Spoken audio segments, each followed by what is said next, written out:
We're back here on the platform with Mrs. Elma Garraway today, and we are talking about education. We're going to talk about some other things in a short while, Mrs. Garraway. But, sure.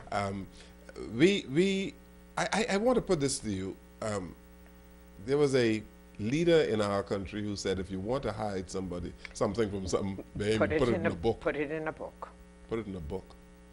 And the cold, hard fact of the matter is that we have professional Bahamians, Mrs. Garraway, who are not reading.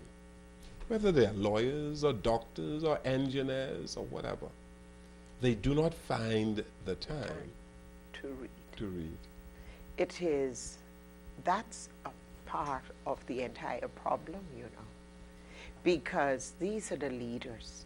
These are the persons to whom our students aspire to become. And if those of us who are in leadership cannot exemplify that which we want the lowest of our citizens to be, we have a challenge.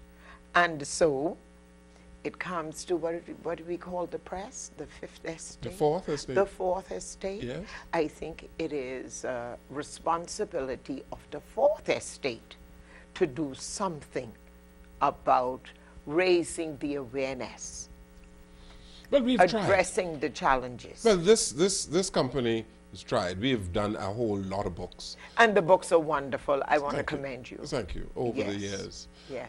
So in addition to these talk shows that we have on radio, which is in keeping with the oral tradition that a whole lot of people can listen to and respond to orally, we've tried to write some books, eh? But even at that, it's not enough. It's not enough. It's not enough. You know. But you know, not. I'm sorry. Do you know that you have pastors who do not read? They speak to people on a weekly basis, and other than reading the scriptures, they are so unenlightened that they are not able to discuss with any comfort or with any degree of facility a subject matter and do it intelligently. And they continue to have large congregations. And you wonder why. Follow them. And again, it is grounded in the lack of our people's ability to think for themselves, to critically evaluate, to analyze what the pastor or the preacher is saying, to say, is this grounded in his opinion? What research is informing? What is he doing? Yes. But we're saying amen, hallelujah. Yes. We support it. And so it continues. What do? We provide good example. And those, I think, the communities, the churches, the youth groups, the families that are doing those things that are right, we need to highlight them more. You know, because there are places that are getting it right. You know, last Saturday night, Mrs. Garraway, I sat in my mother's sofa and we were watching a sermon, a person preaching from the Crystal Cathedral. And the gentleman was speaking on Psalm 63. And he was talking about being in the desert.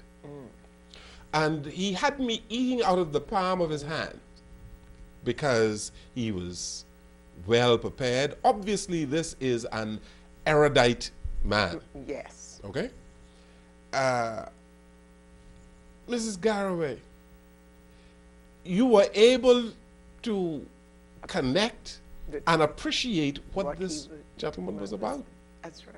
It would make you want to listen to him. And I want to listen. And to find out more and to... I didn't want the man to stop. You see? We need more of that. We need a... And it's because the man is an intelligent man. And, you know, I said to my mother right there, the glory of the Lord is intelligence. And I'm sure she agreed. The glory of the Lord is intelligence. Because and you get intelligence By what? By reading. By reading. And I think a lot of the spirituality, and it is of God, is of God. Yes. However, Mr. Jones, we also have to be realistic. This is the society in which we live. How do we change it? But I think it is one family, one group, one neighborhood at a time. But how can you change it when you have so many people who have not bought into education? And you have so many people who are averse to literacy. And you know why this is so? And that's why we have it so difficult compared to some of the other places. We can make a good living without being very educated. Yes. This is one of the disadvantages of tourism. We always say the living in the Bahamas is easy. Yes. If we had to compete, if our secondary school students from junior high school had to compete to say those, we know schools differ in terms of their levels of achievement. And if the general body, say of students in the East and students in the West, or say, let's say North and South, if all the children who attended schools north of Wolf Road had to compete to get into certain senior high schools, and all those south of Wolf Road had to compete to get into certain senior high schools in the South, do you know what a difference that would make in terms of that level of achievement and what they would do? But Mrs. Garraway. But we shan't go there today. Don't Mrs. follow up on that. There has been a dumbing down of the society. There's been a dumbing down of the society in such a way that young boys believe that it is cool to be dumb. But I think more of them are understanding that it isn't cool anymore. That You think so? I think so. It can only get them so far and no further. I think many of them now are realizing it. And with the introduction of the high school diploma, oh dear, now they know they would have to work. And if employers would demand, don't come to my job at any level without your high school diploma. You see, the system can say, this is where it's at. But the demand on the other side must also say, you can't get any job, be it in my supermarket, being in my laundromat, being on my farm. I need you to bring me that high school diploma. You will see what happens. But Mrs. Garraway, if you are driven by education. If you were driven by education, then it would make a difference.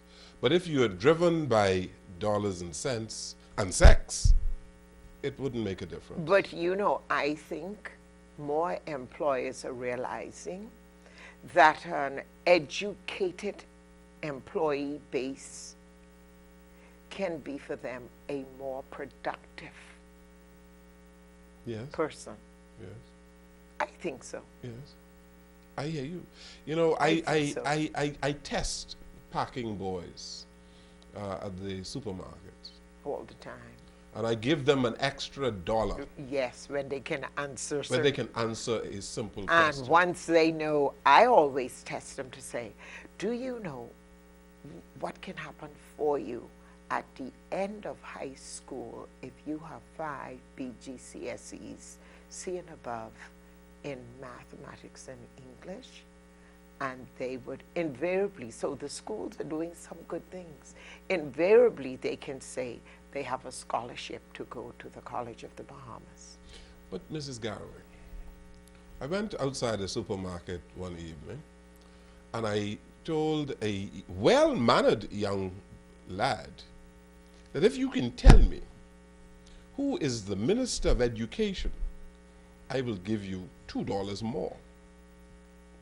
And he couldn't tell me. He couldn't tell me. But you know, and the pictures are everywhere, and they're, you know, and it's basic information like that. Basic information. On which the general populace make their opinions about schooling, which is so unfortunate. Which is so unfortunate. And so then it gets back to us, to methodology. When do we have a time to use the everyday language that's going on? But you know, a lot of that really has to do with families as well. You know? A lot of it, schools teach what they need, what children need in order to get on and to build as a scaffold for learning. But a lot of, some of this has to do with the home. Yes. It has to do and with the it's home. important. The parental involvement is extremely important. And having the newspapers available. Yes. And having a time just to sit and talk about these things. Or when they're in the cars coming from school or saying, it's news time. We're going to stop and let's listen to the news.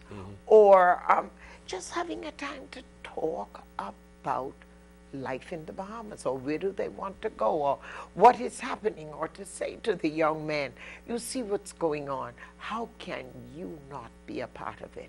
Yes, but if children do not see their parents reading. Oh. Or if books are not in the home. Books are not in the home. Or all the time is spent buying them the trappings, what I call the trappings of wealth. Yes. The form and no substance. At Christmas time, how many children get a book? Yes. And you know, school was closed the other day. And for how what? many of them? 8 weeks. How 8 many? weeks. How many would have read? A book. Just one. Just one book. Or even just the Bible. I made my grandson learn another psalm. In addition to reading, he had to learn another psalm. And I said, it's 4 to graduate from my teaching. I told him, you need 23, you need 100, you need 121, and you need to go back to 1. He said, but Grammy, that's a long. I said, well, that's in 6 years. Yes. I said, you now know 2 already, now let's start 121. And Mrs. Garraway, you know, the 23rd one is a very simple one for you. Oh, yes. You can say it in your sleep. Yes. But do you know that the vast majority of our young people do not know what I'm talking about when I talk about Psalm 23? And you know what is sad about it is, these Psalms have purpose for life. Absolutely. You have difficulties, you have challenges. You may not have the words of hymns. You may not even have prayers with which to talk to God or words to express it, but you can say it's Psalm 21. You know, and it brings, you know, it has to do with this whole living, this lifelong learning you said we'd start talking about a little later on. And you see, that is why I like the church that I attend, because they still sing the hymns from the hymn book. Absolutely. Oh, and they're not on the monitor. And they're not on the monitor. Right. You have the hymn sheet, okay? And the charismatic churches today are not using hymn books and hymn sheets. They're entertaining. They're entertaining. You could say it loud. You see why I like to talk to you? Parental involvement, let's get back to that. Parenting is extremely important in our society. Absolutely. And no one has taught. See, we had good parents. Yes. And so we know how to be good parents. But there are youngsters who they've not been children yet and they're parents. And no one is having a conversation about that nationally. So please, we wouldn't go there today, Mr. Jones. Don't take us on that angle for the conversation. But that is a part of the problem of the society. The mothers, whether we like it or not, mothers are the nurturers. The fathers are there supporting. They are proud of their sons and their daughters. But the mothers are there nurturing all the time. They are working and they are still nurturing those children. And the quality of that family life really centers around that mother. And you know it. Give us that due. Yes? Absolutely. A lot of the children who are now mothers, they didn't want to be mothers in the first place. They've not had the examples in the home. How do they learn? After their wonderful little dolls can now, these are wonderful little dolls they have, they can dress them and love them. And then when these dolls begin making demands, they don't want to be bothered, they don't know how to deal with them. And grandmothers themselves are still very young. Yes. And do not want to deprive their own personal enjoyment and fulfillment to look after these beautiful little children that are now Bahamian citizens. And what happens to them? There is no training. You see, the training must occur while they're young. It's wonderful speaking with you, you know.